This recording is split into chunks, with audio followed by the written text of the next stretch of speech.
Un día como hoy, en 1776, el Segundo Congreso Continental de las 13 Colonias ratifica su declaración de independencia de Gran Bretaña. La Guerra de Independencia del futuro Estados Unidos había comenzado en abril de 1775 con las batallas de Lexington y Concord. Luego de esos eventos, los rebeldes continentales capturaron la ciudad de Boston desde Dorchester Heights y lucharon por la ciudad de Nueva York. Pero, ¿sabía usted que soldados españoles fueron enviados para apoyar las colonias norteamericanas en su guerra contra Inglaterra? ¿Sabías que España participó en 34 combates, batallas y asedios durante todo el conflicto? Esto fue así, y en esta primera parte de la participación española hablaré sobre algunas de las batallas más importantes de España durante el conflicto. Oficialmente, España entra al conflicto en 1779. No oficialmente, desde temprano en la guerra ya hay movimientos por parte de España de mover dinero y armas a las colonias inglesas norteamericanas. Entre 1776 y 1777, el gobernador de Luisiana, Luis de Gonzaga, comienza comunicaciones con los líderes rebeldes americanos gracias a las conexiones previamente establecidas por el irlandés Oliver Pollock. Este comerciante irlandés es tal vez una de las personas más importantes de la guerra que pocos conocemos. Hablaré más sobre él en la segunda parte de la serie, donde hablo sobre los personajes importantes. Pollock usa sus conocimientos y rutas establecidas en el río Mississippi para transportar dinero y armas a las milicias del general americano George Rogers Clark, hermano del futuro explorador William Clark, quien fue el primer americano en llegar al Pacífico sobre tierra en lo que hoy es Estados Unidos. El general Clark usó estas ayudas para capturar varios puestos y fortines británicos en la frontera de Illinois. En 1777, en el Caribe, dos barcos americanos continentales, el Henry y el Utah, que transportaban armas y municiones, entraron al puerto de Mayagüez en la isla de Puerto Rico, buscando escapar de la nave británica Glasgow. Debido a que Gran Bretaña y España no estaban en guerra aún, el gobierno de la isla accede a izar la bandera de España en los barcos para confundir a los británicos, quienes exigieron conocer la localización de los rebeldes. Al no poder encontrar nada y la posibilidad de tener un enfrentamiento armado contra las milicias españolas en Puerto Rico, se fueron los británicos y los rebeldes americanos lograron escapar. Estas embarcaciones fueron importantes debido a que transportaban armas que serían utilizados en la campaña de Saratoga en Nueva York, una de las más importantes del conflicto, que fue la que convenció al gobierno francés en participar en la guerra ese mismo año. En 1778, el nuevo gobernador de Luisiana, Bernardo de Galvez, continúa la política de enviar armas y dinero a los rebeldes americanos. Para esta fecha, España ya había construido una porción de 1.000.000 de libras francesas, 216 cañones, 27 morteros, 13.000 granadas, 51.000 balas, 300.000 libras de pólvora, 4.000 tiendas de campaña, 30.000 uniformes, más un préstamo adicional de 200.000 libras gracias al conde de Aranda en su encuentro con Benjamin Franklin en París. También proveen acceso a las rutas marítimas hacia la Nueva Orleans y el puerto de Bilbao en España. En 1779, España entonces oficialmente declara guerra contra Gran Bretaña. El rey Carlos III ordena al virrey de la Nueva España y sus gobernadores tomar acción cuando fuera posible. El gobernador de Luisiana, Bernardo de Galvez, envía una expedición militar contra las fuerzas británicas en la Florida Occidental. Las tropas consistieron en soldados de Luisiana, de Nueva España, de Cuba y de Puerto Rico. Su primer objetivo fue el fuerte Butte. Esta fortificación básica era un punto de vigilancia en el río Mississippi entre las fronteras británicas y españolas. Su captura significaría un camino abierto para tomar la ciudad de Baton Rouge, hoy capital del estado de Luisiana. Gálvez reunió un ejército de unos 1,400 soldados y marchó por los pantanos de la región junto con algunos voluntarios americanos y más de 100 indios quienes conocían la región. Este evento fue la escena principal de la obra La Marcha de Gálvez por el pintor español Augusto Ferrer Dalmau. Lamentablemente, unos 500 soldados fallecieron debido a las enfermedades y las malas condiciones ambientales del lugar.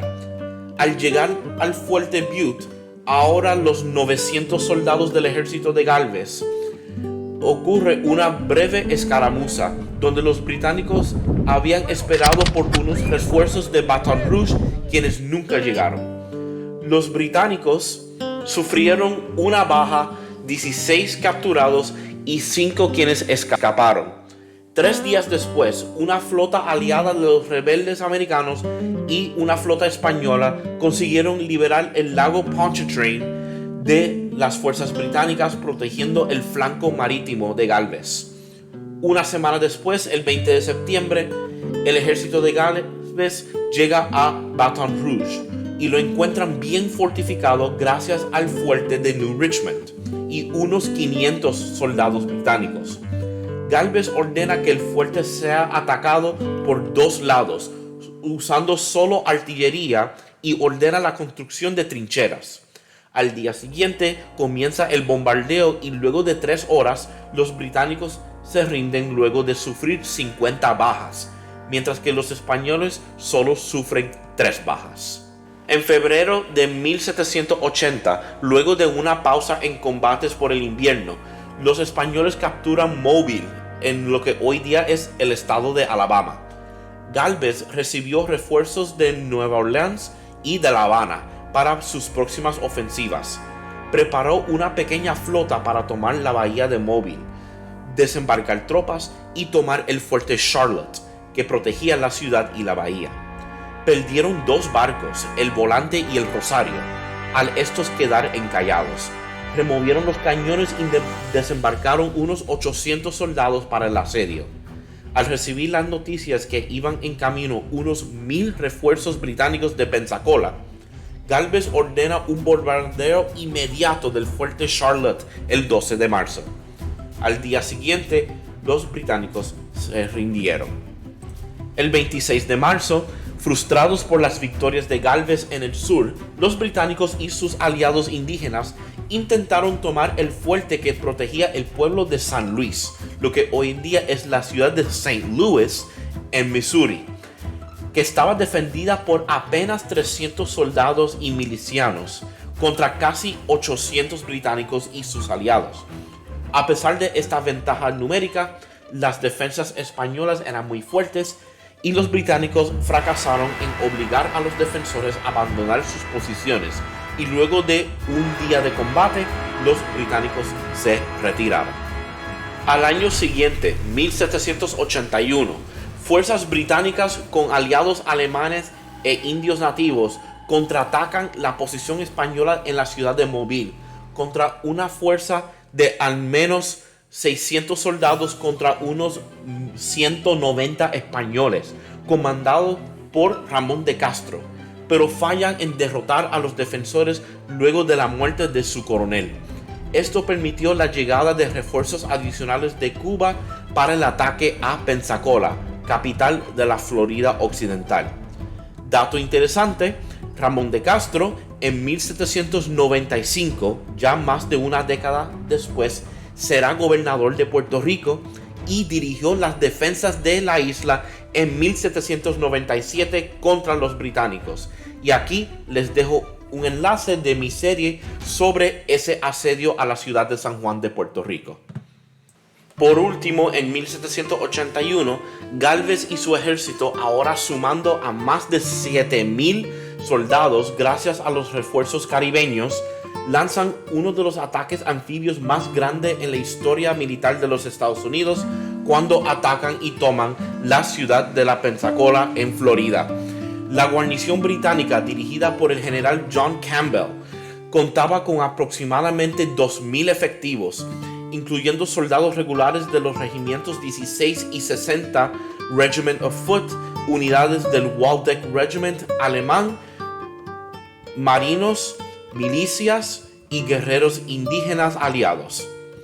El principal obstáculo para los españoles era el acceso a la bahía, protegido por las baterías británicas situadas en Fort George, la fortaleza principal construida sobre una colina que dominaba la ciudad, así como por los fuertes avanzados Prince of Wales Redoubt, Queen's Redoubt y otras posiciones defensivas conectadas mediante trincheras y parapetos.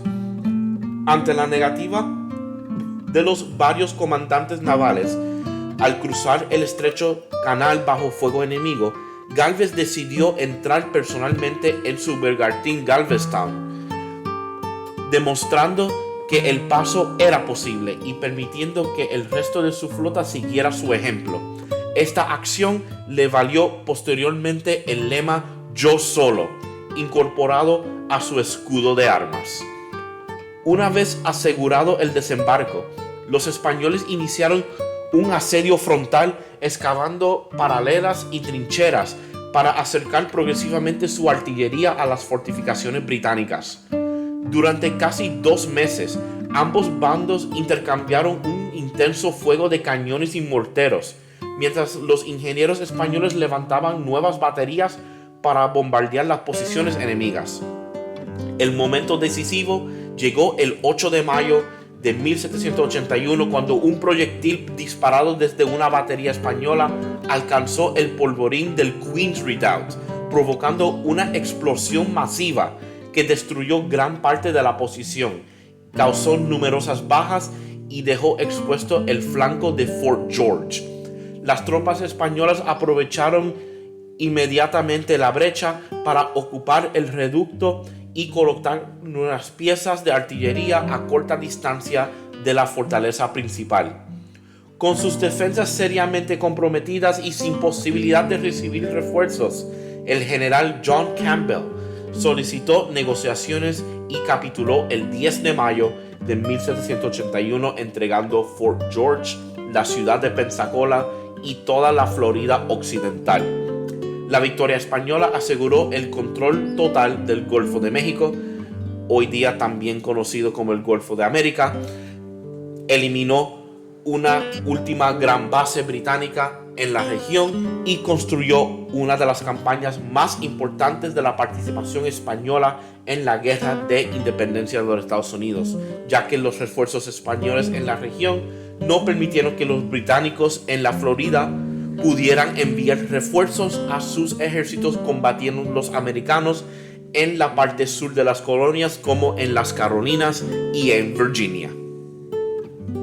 Mientras todo esto estaba sucediendo, España también tenía otros combates y esfuerzos sucediendo en el Atlántico contra la Royal Navy británica.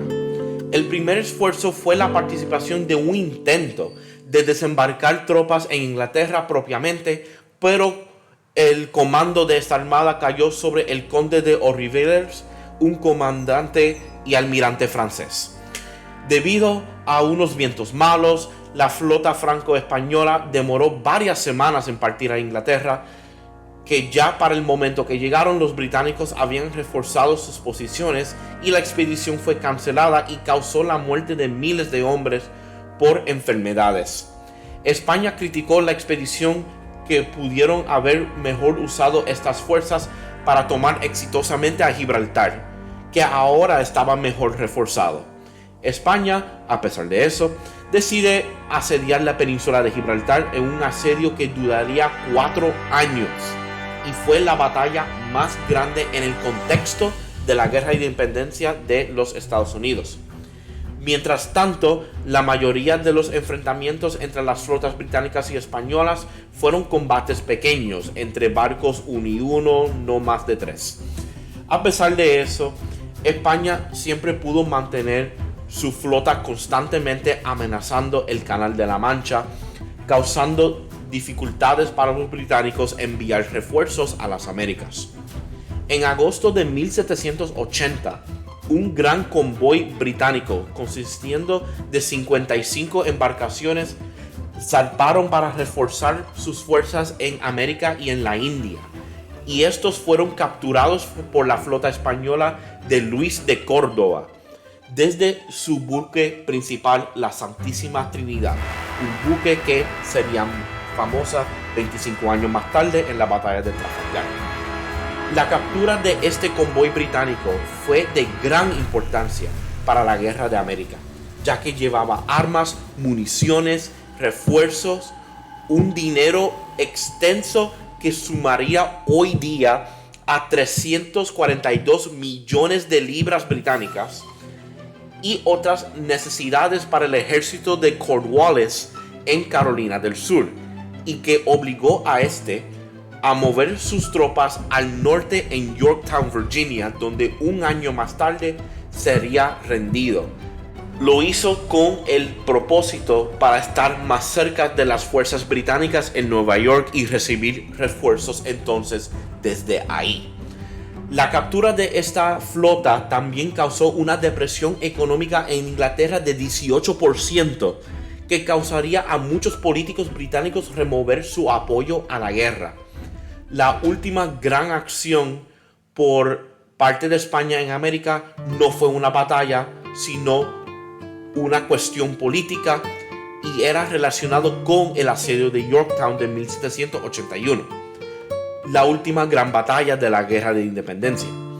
En 1781, ya grandes cantidades de soldados franceses habían desembarcado y ayudado directamente al ejército continental rebelde americano, pero todavía necesitaba mayor apoyo naval francés.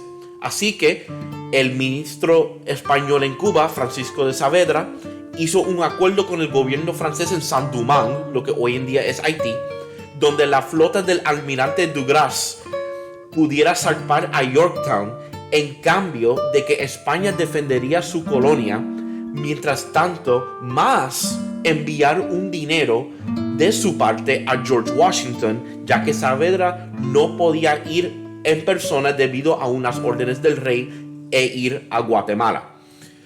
Lamentablemente, los franceses nunca se dieron el crédito a España de este dinero y lo entregaron a Washington como si fuera un dinero de parte de ellos.